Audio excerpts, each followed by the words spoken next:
Hi, I'm John Kosar from Asbury Research in Chicago, Illinois, and this is this week's key chart of the week for the U.S. stock market.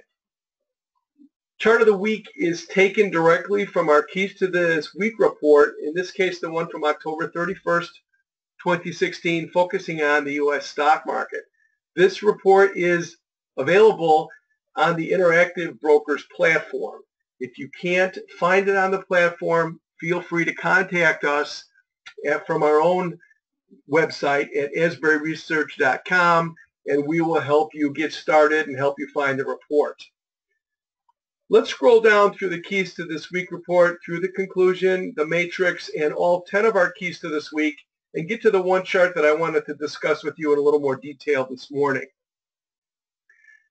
The chart on top is of the diamonds, DIA. It's the ETF that tracks the Dow 30.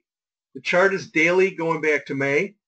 Underneath, you've got the daily total net assets invested in the diamond during that same period. That's the line in blue, and we've also overlaid a 21-day moving average on this chart to show the monthly trend. There's 21 business days in a month. So if we're up above the moving average, we have a monthly trend of expansion, which tends to push prices higher on the asset itself. And if we're in a monthly trend of contraction, as you see here, it tends to stall that uptrend and push the price of the asset lower. Here's the part that I want to focus on today, and it has to do with major thresholds in assets. Here's what I'm talking about.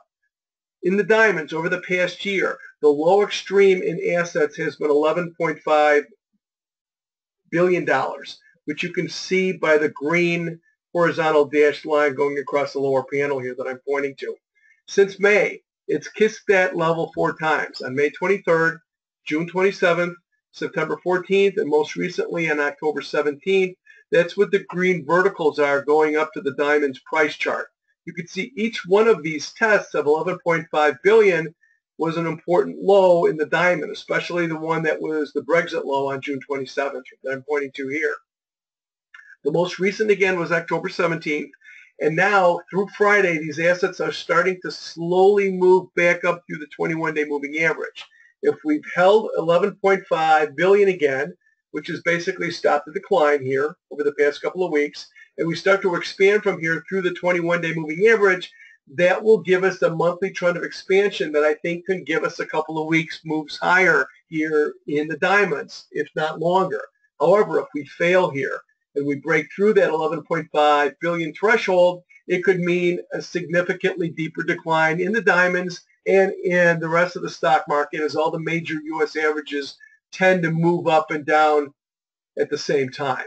So we watch this data every day, and we will publish this out to Asbury Research subscribers as soon as it makes a significant change, either towards expansion, which is bullish, or contraction, which is bearish or negative. Again, the entire Keys to This Week report is available on the Interactive Brokers platform. Interested investors can also get a free copy of the Keys to This Week report from the IB platform. Thanks for listening. We'll see you next week.